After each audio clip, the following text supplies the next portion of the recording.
El Doctor en Casa presenta Actualizaciones IPS. Informes para asegurados, jubilados y público en general. Infraestructura. Nuevos centros de atención. Equipos de alta tecnología. Telemedicina. Beneficios para asegurados. IPS. Avanzando para el bienestar de sus asegurados.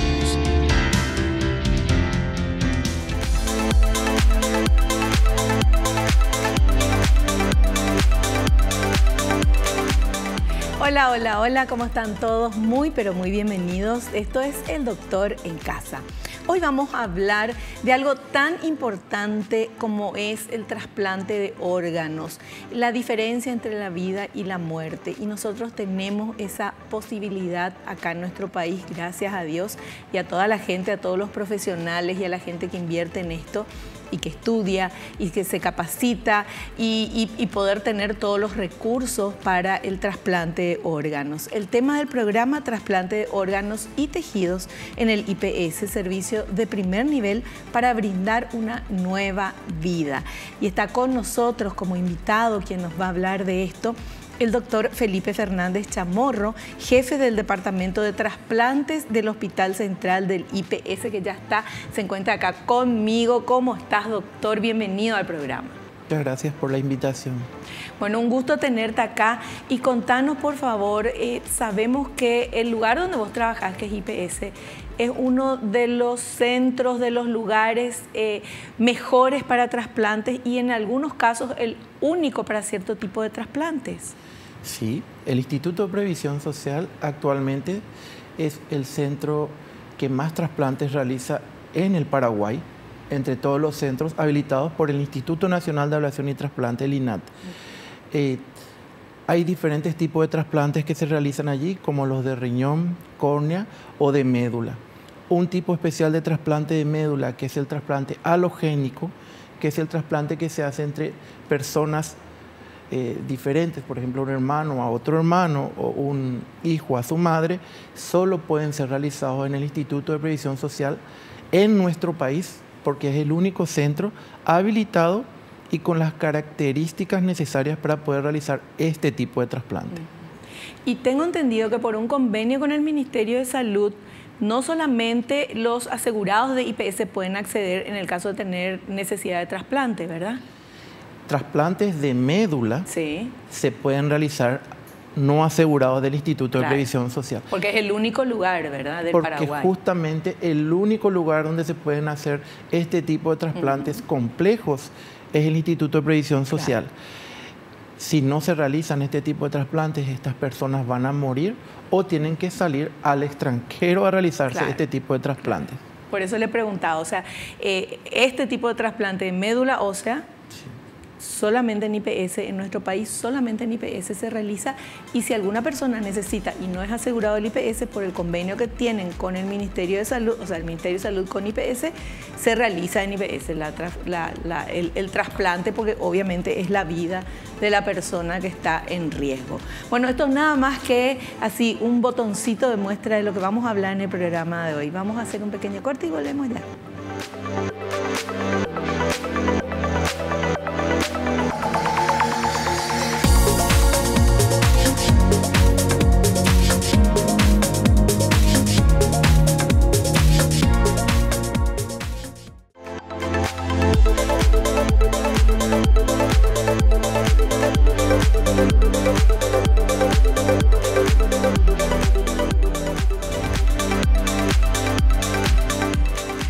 Muy bien, continuamos charlando aquí en El Doctor en Casa con el doctor Felipe Fernández Chamorro. Él es jefe del Departamento de Trasplantes del Hospital Central del IPS. Y queremos saber cómo está conformado este equipo de este departamento tan importante de IPS, doctor. Bueno, el equipo está conformado por dos partes. Uno es la parte de ablación de órganos, que son los que se encargan de conseguir los órganos para poder realizar el trasplante.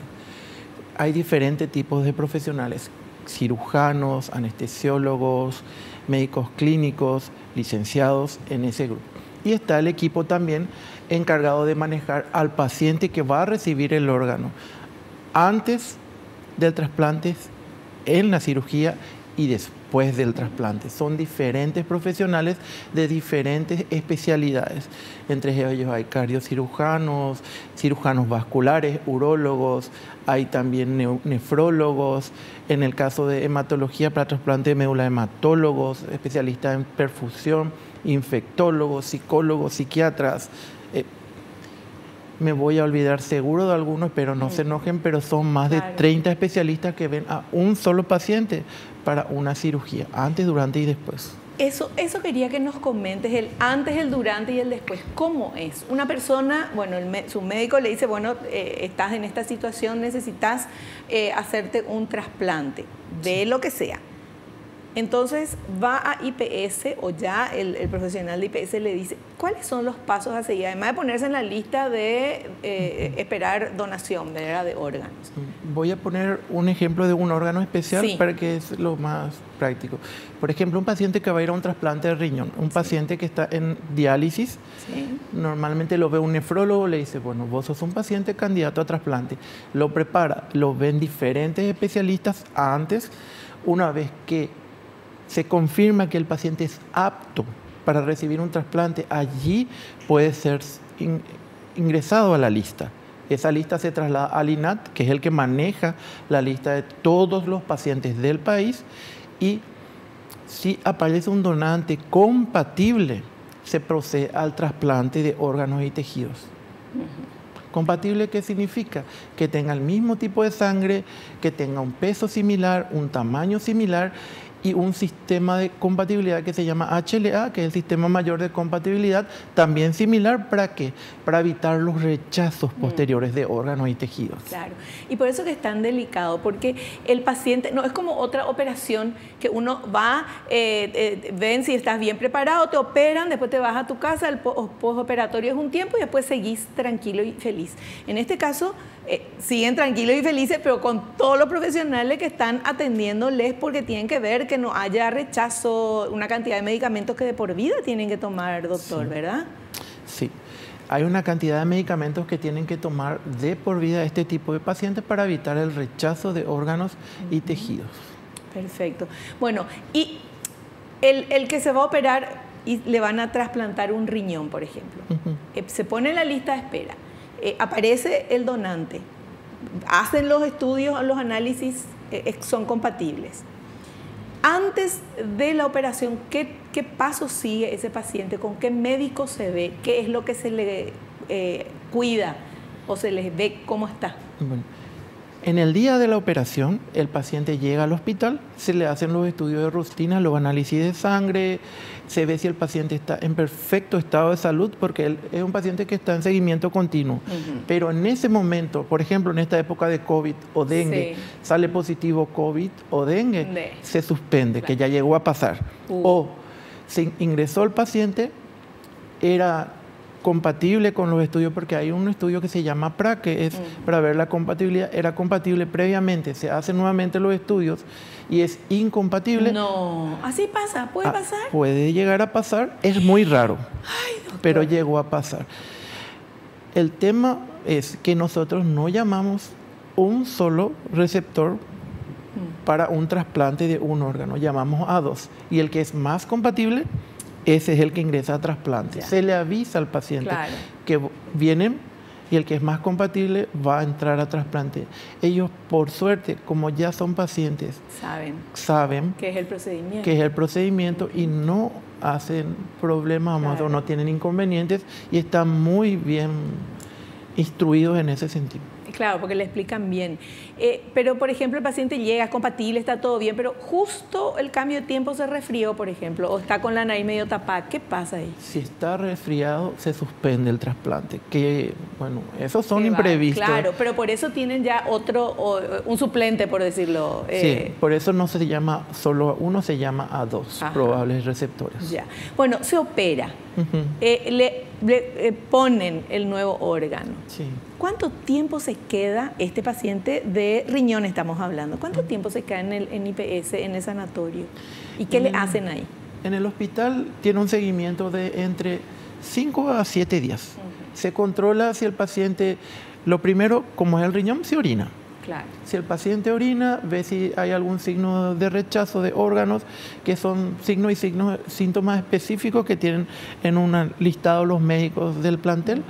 Si el paciente está bien, no hay signos de alguna complicación, al 5º o 7º día va a su casa. En ese caso es casi como otra cirugía. Solo que la diferencia está en la sala especial de aislamiento. ¿Cómo es eso? Porque la sala es para un solo paciente, con baño privado, televisión privada, y donde no entra más nadie que la enfermera. Si el familiar quiere entrar con el paciente, tiene que entrar desde el día que se trasplantó y se queda en la sala hasta la alta, no tiene visitas. ¿Por qué? Porque existe el riesgo de infecciones. Claro. Y en ese momento está muy inmunodeprimido. O sea, ¿Una semana es eso, doctor? Aproximadamente. Ya. Y claro, porque está con las defensas bajas, porque para hacerle el trasplante le tuvieron que dar medicamentos que bajan las defensas, ¿verdad? Sí, para evitar el rechazo. Claro, para que el cuerpo no rechace ese órgano nuevo extraño que le ponen. Entonces le bajan la defensa, pero así también cualquier bichito que hay por ahí le puede venir. Bichito, digo yo, cualquier enfermedad, bacteria, qué sé yo. Se ríe el doctor. Bueno, pero ustedes me entienden, ¿verdad? Entonces, ahí se tiene que quedar encerrado en esa sala. Una semana. Solamente entra la enfermera que se desinfecta todo antes de entrar. Sí, tiene una vestimenta especial para ese propósito. Tipo la vestimenta del COVID, doctor. Exactamente, la vestimenta del COVID es la que se utiliza, totalmente protegido. Claro. Es así como ingresan. Bueno, y ahí se queda, le controlan todo. Terminó la semana. Ese paciente ya se puede ir a su casa. Sí, puede ir a su casa y hacer una vida normal. ¿Y qué tipo de medicamentos tiene que tomar y cuántas veces, cada cuánto tiene que venir a controlarse? Normalmente es un grupo de 3 medicamentos inmunosupresores, que son los corticoides, que vos me comentaste que ahora estás tomando por un problema de garganta. Por la garganta. Otro tipo de medicamentos que son tacrolimus, sirolimus, y a un tipo de medicamento que se llama micofenolato. Son 3 tipos de drogas, son las que normalmente toma el paciente ya de por vida, y los controles suelen ser mensuales al comienzo y luego se van espaciando. ¿Esos medicamentos le provee IPS de por vida? Sí, el IPS tiene absolutamente todos los medicamentos inmunosupresores necesarios para todo tipo de trasplante que se realiza en el instituto. ¿Cuáles son los trasplantes que se realizan en el instituto, doctor? En el IPS se realizan trasplantes de médula ósea, trasplantes de riñón y trasplantes de córnea y trasplantes de huesos y tejidos. Perfecto. ¿De corazón no, doctor? De corazón actualmente no estamos realizando. ¿Pero hicieron alguna? Llegamos a hacer trasplantes de corazón y últimamente estamos en reestructuración del área de cardiocirugía del hospital y entonces suspendimos el programa de trasplante cardíaco, preparamos los pacientes y los enviamos al San Jorge. Se trasplantan allí y los seguimos nosotros después de eso. Perfecto. ¿Tiene idea de cuántos trasplantes se hicieron el año pasado? El año pasado en el IPS hicimos 60 trasplantes en total. En total. Sí. ¿Ese es un número normal o es bajo o cómo es? ¿O cómo es normalmente? ¿Cada año varía según qué o cómo? Va variando según el porcentaje de donantes. El año pasado fue un año récord de trasplantes para el IPS.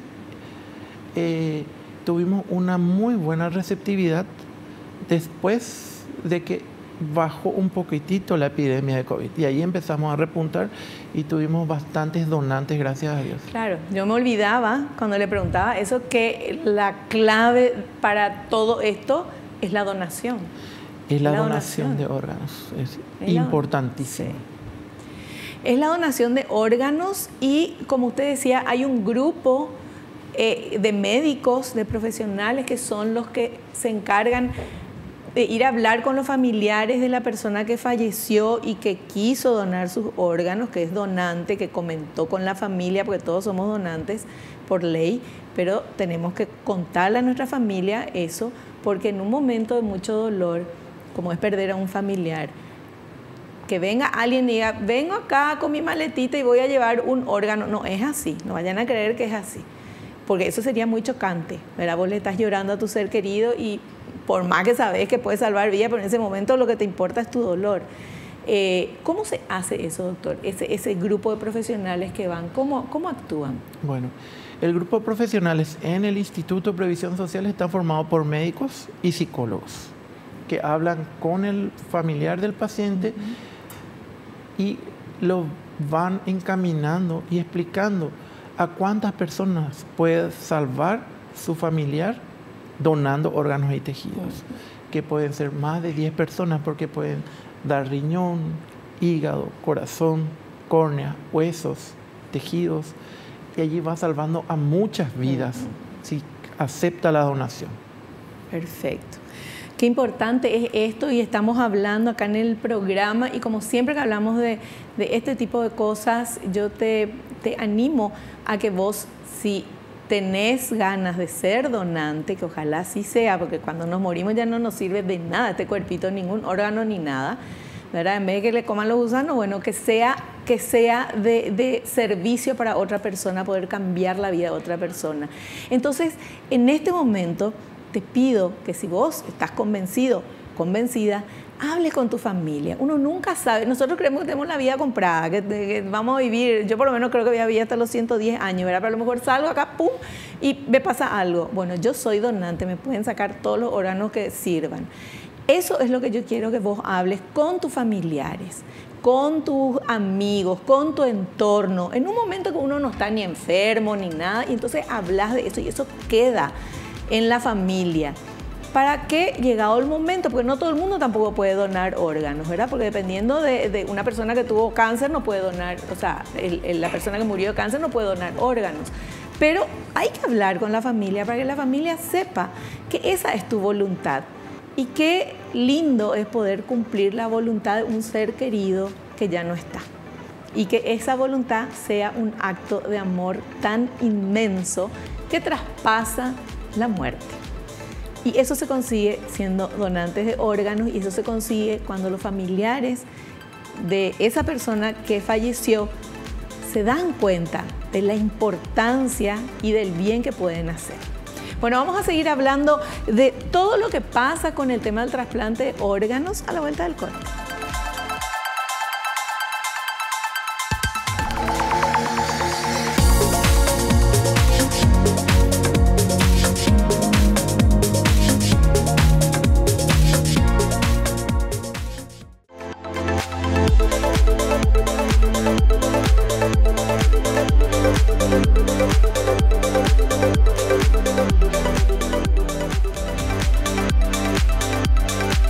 Seguimos charlando con nuestro invitado, el doctor Felipe Fernández Chamorro, el jefe del Departamento de Trasplantes del Hospital Central del IPS. Doctor, ¿cuál es el trasplante que más hacen? Actualmente el trasplante que más realizamos en el Instituto de Previsión Social son los trasplantes de médula. ¿En serio? Sí, son los trasplantes de médula. Son trasplantes que pueden ser programados y preparando a los pacientes se pueden ir realizando en el Instituto de Previsión Social. ¿Y el trasplante de médula tiene exactamente el mismo protocolo que todos los trasplantes de quedarse una semana? ¿Cómo es? No, los trasplantes de médula son más complicados que los trasplantes renales.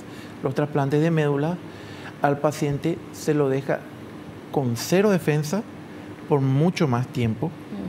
Incluso algunos pacientes quedan internados por 1 o 2 meses en su sala, solo con la enfermera o con un solo familiar sin salir de esa sala.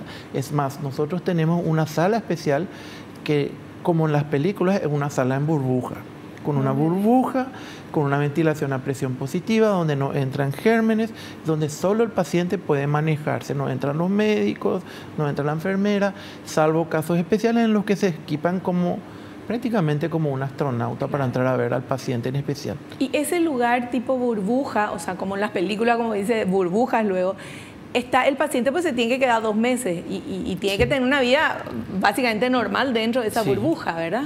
Tiene su baño, tiene su televisión que le pusimos, tiene su cama, tiene donde pone sus ropas y puede leer lo que tiene. Libros, por ejemplo, que quiera leer, tienen que desinfectar todo antes de traerle. Eso ya lleva antes lo que va a tener. Se revisa todo, se ve todo, ya, pero después de que se realizó el trasplante ya no ingresa nada. Nada. Salvo la comida, que esté bien controlada, que no tenga nada.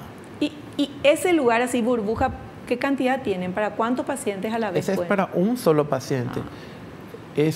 Primero es costoso de mantener, es costoso de diseñar y no todos los pacientes necesitan esa burbuja para el trasplante de médula. Eso es para pacientes con trasplantes excesivamente complicados. Perfecto. ¿Y el trasplante de médula, doctor, al que va a donar su médula, es que se le saca así con una inyección, no sé cómo se llama, ¿verdad? No, es que le abren y le sacan un pedazo. Para nosotros que no entendemos muy bien, ¿verdad? No. El trasplante de médula hay de dos tipos. El autólogo es que tu propia médula se te quita y se te trasplanta nuevamente. Y el halogénico que se te da de otra persona. Y se saca como una extracción de sangre, pero un catéter un poco más grueso y un equipo especializado que se llama un equipo de aféresis, en el cual se pase todos los procedimientos para poder extraer las células de hematopoyéticas. De la sangre. De la sangre, nada. ¿Y cuál es ese que te clavan ahí atrás, doctor? En algunas ocasiones, los trasplantes de médula se tiene que clavar la médula espinal que se clava el hueso de acá, claro, de la cadera. Sí. Pero solo en casos especiales. O sea, normalmente es tipo una transfusión de sangre. Como una transfusión de sangre, pero con una serie de procedimientos médicos previos y posteriores. Perfecto.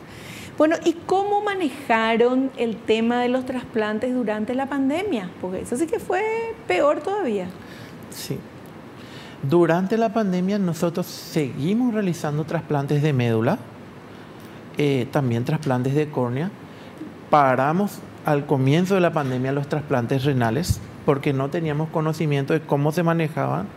Y posteriormente, cuando ya supimos por experiencias en el extranjero y guías internacionales, durante la pandemia empezamos nuevamente a realizar trasplantes renales. Y porque la pandemia les cambió absolutamente, no solamente en el tema trasplante, ¿verdad? En todo, porque no se sabía cómo actuar. No había un protocolo de, bueno, cuando hay COVID se hace esto, lo otro. El protocolo se fue haciendo a experiencia de error, ¿verdad? Uno es eso y otro es que todos los hospitales del Paraguay nos vimos sobrepasados, incluido el Instituto de Previsión Social, el Hospital Central, porque no había país o hospital en el mundo que esté preparado para lo que se nos vino. Bueno, y ahora hablemos de ahora ya, porque sigue el COVID, ¿verdad? El COVID no terminó, hay COVID, hay un montón de cosas. ¿Cuál es el protocolo que se maneja en IPS para el tema de trasplantes, los cuidados, protocolo, cómo es? Para el trasplante lo que nosotros hacemos es que todo paciente que va a ingresar al área de trasplante se haga su test de COVID. Se hace el test de COVID, que viene el resultado en 1 o 2 horas, tenemos el resultado negativo, puede ingresar a internarse y prepararse para el trasplante. El familiar que se va a quedar con él, también lo mismo. Eso es lo que hacemos. Ya. ¿Y cómo es vamos a hablar del protocolo, cuál es el protocolo para conservar los órganos que son donados? Bueno, los órganos sólidos, el riñón, el corazón, se conservan en un líquido especial que nos facilita el Instituto Nacional de Ablación y Trasplante y en unas bolsas especiales y luego encima de eso, hielo que colocamos en una conservadora. ¿Hielo normal o ese hielo seco, doctor? No, es hielo normal, porque está totalmente aislado en las bolsas, pero totalmente cubierto con eso. El corazón en especial tiene que estar implantado en un máximo de 2 a 4 horas ya latiendo. El riñón puede esperar entre 2 a 24 horas para colocarse. Lo ideal es que se implante lo antes posible. Y la córnea, que es un tejido, tiene un líquido especial en el que se quita y se lleva a preparar también. Pero no hace falta el hielo para conservar. Claro. Bueno, ¿y cuál es la cobertura que IPS le da a la gente, a sus asegurados trasplantados? El IPS cura el 100% de todo el procedimiento antes, durante y después del trasplante de órganos o tejidos de todos sus asegurados. O sea que es igual el tratamiento y lo que recibe una persona que tiene mucho dinero, un ricachón, que una persona que está sin trabajo, por ejemplo. O sea, no, sin trabajo no puede tener IPS, pero que no sé, que gana sueldo mínimo, tiene familia grande y que no puede ni comprarse una aspirina. Ese es el concepto del seguro social. No importa la cantidad de dinero que vos ganes, el seguro te cubre todo lo que está en la carta básica de servicios del Instituto de Previsión Social y los medicamentos que están dentro del vademecum del Instituto de Previsión Social, que por ser fuerte, actualmente contamos con todos los inmunosupresores y la medicación necesaria para los trasplantes. Y ahora quiero preguntarte algo, doctor, que es una pregunta así muy delicada. ¿Por qué? Porque hay mucha gente que es asegurado IPS, se les cuenta el 9% de su sueldo, la patronal pone el 16%, 16 es verdad, sí. Entonces todos los años ese dinero que el trabajador aporta va para el seguro médico y va para la jubilación. Ahora, ¿cómo es? ¿De dónde salen los fondos cuando el trasplantado, en este caso, es una persona que viene por este convenio que tienen con el ministerio que no aportó a IPS? El convenio entre el ministerio y el Instituto de Previsión Social estipula que todo paciente paraguayo que tenga necesidad de trasplante de médula se pueda realizar el mismo en IPS, y el IPS cobra absolutamente todos los gastos que incurrió este paciente. Medicamentos, descartables, el costo de la atención médica, el costo de enfermería. Se cobra al ministerio. Al Ministerio de Salud, absolutamente cada guaraní de lo que se gastó en el paciente que no es asegurado. Ya, eso es importante. Ese es el convenio que tienen con el Ministerio de Salud. Sí. El Ministerio de Salud dice, bueno, no tenemos otro lugar para hacer este tipo de trasplante en todo el Paraguay, solamente en IPS. O de repente hay hay personas que ingresan también a IPS por el tema de este convenio, ¿verdad? Entonces el ministerio paga absolutamente todo, no se toca el dinero del aportante. No se toca absolutamente un solo guaraní del aportante, se le cobra todo lo que se realizó a este paciente al Ministerio de Salud Pública. ¿Cuántos trasplantes a no asegurados se hicieron ya? ¿O se hace mucho, poco? ¿Cómo es eso? Actualmente ya se hicieron más de 10 trasplantes de médula a no asegurados. Y en porcentaje sería aproximadamente el 20 o el 30% de los trasplantes de médula anuales. Que puede ir variando, puede ser menos, puede ser más, depende de la gravedad y de la patología. Claro, y de la donación. En los trasplantes de médula depende de la donación del familiar o de claro, que aparezca pero el es donante. más fácil porque es un familiar el que dona. Sí, porque ¿verdad? es un donante vivo. Claro. Bueno, y doctor, ¿y cuando se realizan estos trasplantes de médula ósea en pacientes que no son asegurados del IPS, qué pasa con los pacientes asegurados que están en la lista de espera, por ejemplo?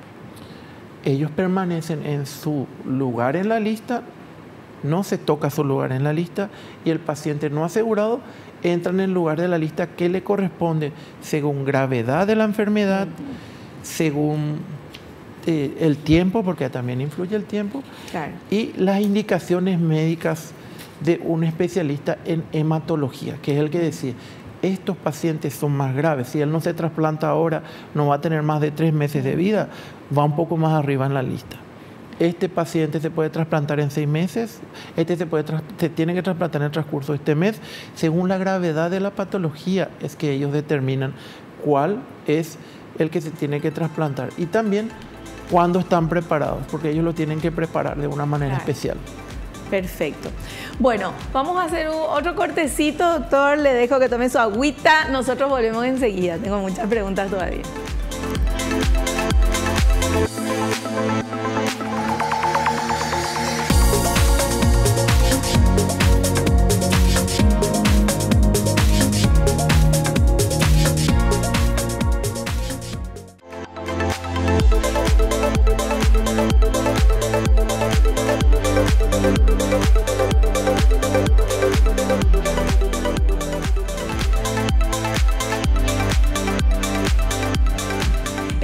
hablando de algo realmente maravilloso, que es el trasplante de órganos, que es la diferencia entre la vida y la muerte, que es la diferencia entre una vida atada a una máquina o una vida libre.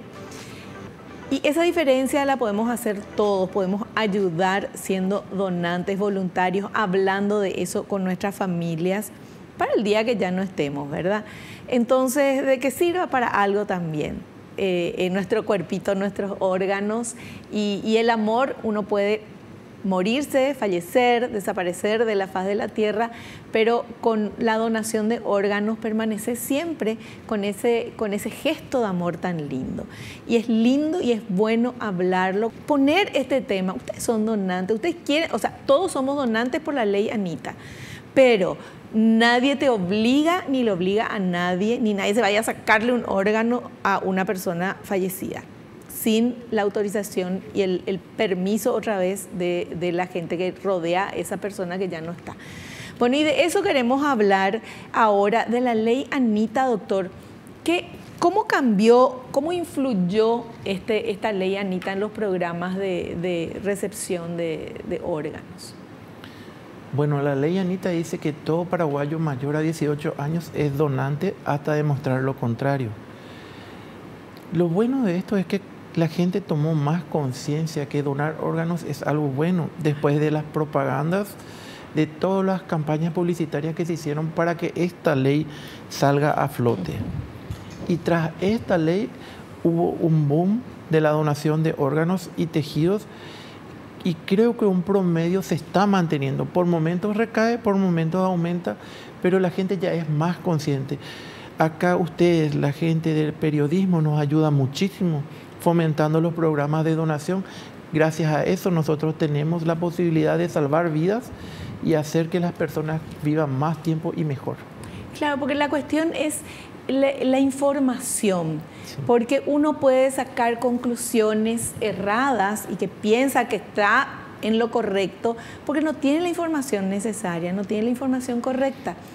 Mucha gente, por ejemplo, decía antes, no sé si ahora todavía, no quiero porque le van a jugar todo, le van a abrir, le van a dejar todo, cicatrices, por ejemplo, a la persona, a tu familiar fallecido, y no es así, doctor. No es así. El grupo de médicos que se encarga de la ablación son especialistas en ablación. Ellos no solo se formaron acá en Paraguay, se fueron al extranjero a perfeccionarse. A España, a Argentina, a Francia, a diferentes países del mundo.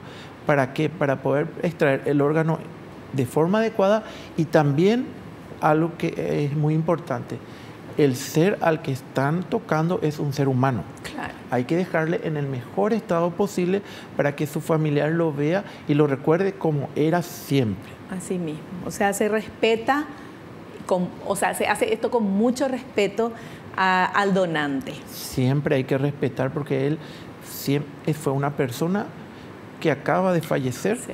Pero debemos respetarlo. Doctor, no todos los fallecidos pueden ser donantes. No, para ser donante de córneas pueden ser un poco más flexibles porque es un tejido pero para ser donantes de corazón, riñón, hígado, tienen que estar en un estado que se llama muerte cerebral, en el cual el paciente está fallecido porque el cerebro ya ha cesado de tener funciones, pero el corazón sigue latiendo. Claro. Perfecto. O sea, una persona que falleció en un accidente de tránsito y falleció ahí y no es que muerte cerebral nomás, ya se paró el corazón, todo, sí. Esa persona no puede donar. Esa persona no va a poder donar su corazón. Sí, córneas y alguna otra cosa. Córneas y huesos puede llegar a donar. Cuando se dice tejidos, ¿qué es tejidos? Tejidos son la córnea, los huesos, a veces la piel, porque actualmente existe el centro que se llama el CENCER, que está donde está el Hospital de Clínicas, la Facultad de Medicina, donde se tienen algunos tipos de tejidos, que son huesos, piel, y se está preparando para más tipos de tejidos que se van a preparar. Bueno, yo ya quiero decir acá, ya dije 1000 veces y todo el mundo sabe, pero digo de vuelta, yo soy donante, el día que me muera, saquen todo lo que sirve. Hasta los huesitos quiero donar a la Facultad de Medicina, porque viste que necesitan huesos para estudiar. Bueno, ahí voy a estar yo. Por las dudas no te aviso, espero que no se cumpla tan rápido esto. Bueno, ¿quién regula la lista de trasplantes en Paraguay, doctor? La lista de trasplantes está arreglada por nuestro ente rector, que es el INAT, Instituto Nacional de Ablación y Trasplante. Cada hospital envía su lista de probables receptores según cada patología y con sus preferencias, y el INAT nuevamente evalúa según todas las reglas que tiene a nivel nacional e internacional cuál entra primero, segundo o tercero en lista. ¿Y cómo se le agrega un paciente en la lista? El hospital que evalúa al paciente tiene por obligación enviar mensualmente una lista actualizada de todos los probables receptores. Si quiere que entre antes de un mes, ya envía una nueva lista actualizada. Perfecto. ¿Y cómo se hace? ¿Se tiene que tener consentimiento de los familiares? O sea, ya se sabe que esa persona es donante, todos somos donantes, pero ¿cómo se hace eso? ¿Se pregunta, se habla con los familiares? Para ser donante, si no hay contraposición de un familiar, el paciente es donante. Pero siempre nosotros preguntamos a la familia. Claro. Él fue en vida alguien que manifestó ser donante, pero usted está de acuerdo. ¿Por qué preguntamos? Porque a veces, por más que el paciente, o que en este caso el donante, ya dijo que iba a ser donante en vida, el familiar no quiere. Y nosotros siempre respetamos a la familia. Claro. Eso es un precepto que tenemos arraigado en el... Es importante hablar de esto, doctor, porque para sacar un poquito el mito ese que dice, no, él es donante y se murió y ahí en el sanatorio ya le sacaron nomás, pues ya me trajeron sin nada. No es así. No, nosotros nunca tocamos, o sea, el equipo ablacionista o el equipo de ablación nunca toca al paciente hasta tener la aceptación y un consentimiento firmado en el que el familiar acepta que... Perfecto. Bueno, doctor, ya le trasplantamos a nuestro paciente. ¿Cuánto tiempo después se sabe que ese trasplante es exitoso, que no hubo rechazo, que ya estamos todos felices? Bueno, el rechazo puede ser inmediato, que puede ser en las primeras 24 o 72 horas, puede ser en el primer mes o puede ser a los años. Normalmente, si el paciente pasó las primeras 72 horas, ya es una buena señal de que él probablemente va a tolerar el trasplante en buena manera. Perfecto. Bueno, nosotros vamos a hacer otro corte. A la vuelta estamos en la parte final del programa, que me está encantando porque estamos aprendiendo todo esto y hablando de algo tan importante como son trasplantes de órganos y donación voluntaria de órganos. Volvemos ya.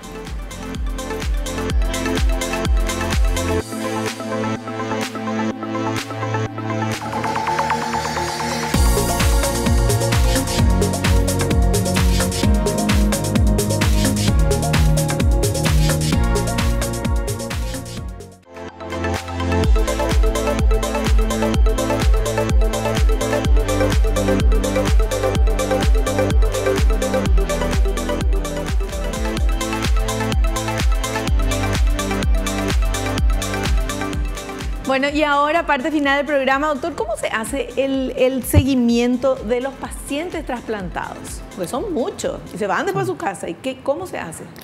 Nosotros tenemos consultorios para pacientes para trasplantados renales, trasplantados de médula, trasplantados de córnea, específicos para este tipo de pacientes y a los que es más fácil agendar. ¿Por qué? Porque tiene un agendamiento personalizado en la Secretaría de Trasplante del Instituto de Previsión Social. Ellos no se agendan por teléfono, por call center. Ellos se agendan en una secretaría específica para ellos.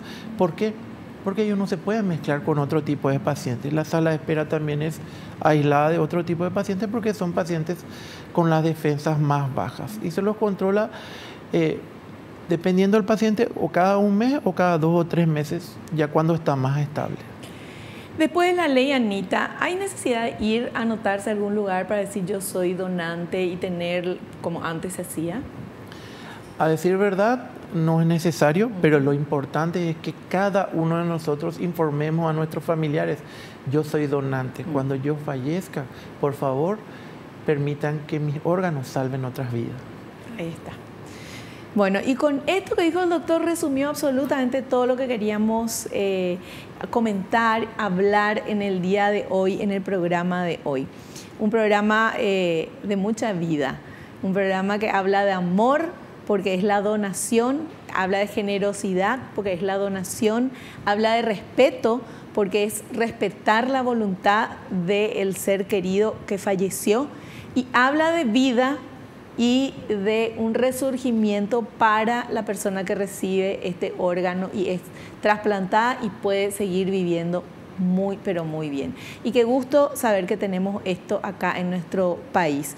Doctor, le queremos agradecer inmensamente la presencia, cómo nos estuvo explicando tan, pero tan bien, y lo esperamos en un próximo programa. Fue un gusto. Muchísimas gracias. Nos despedimos hasta el próximo programa, si Dios así lo permite. Y no te olvides que naciste para ser feliz, no te conformes con menos. Chao, chao.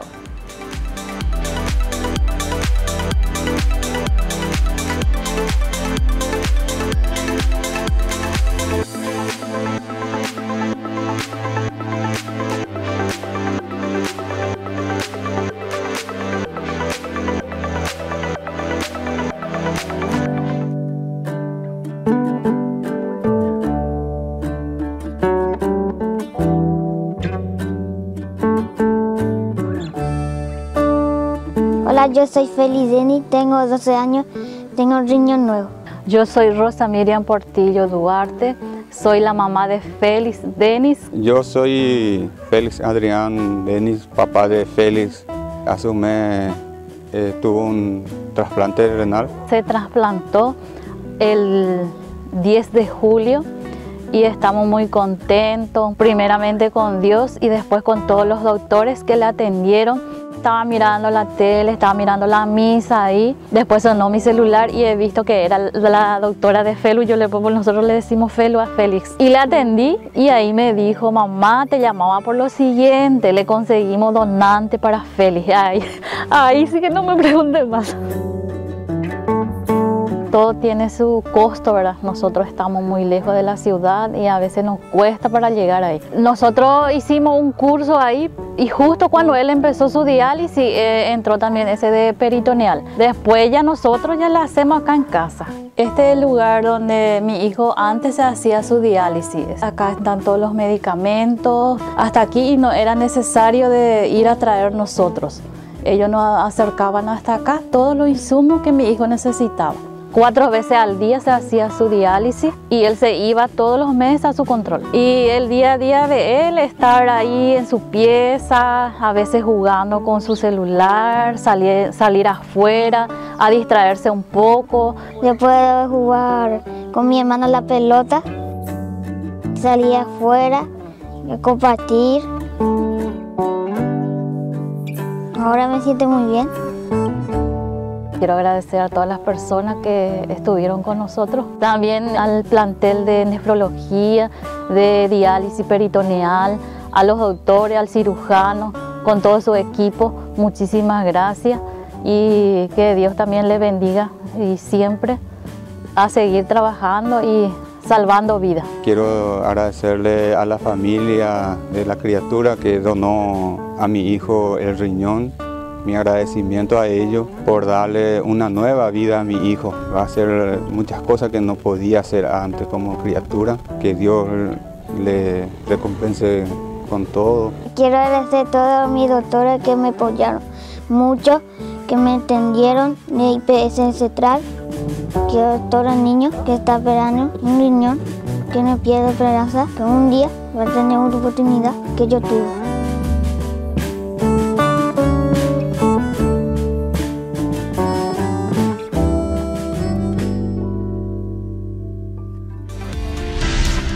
El Doctor en Casa presentó Actualizaciones IPS. Informes para asegurados, jubilados y público en general. IPS. Avanzando para el bienestar de sus asegurados.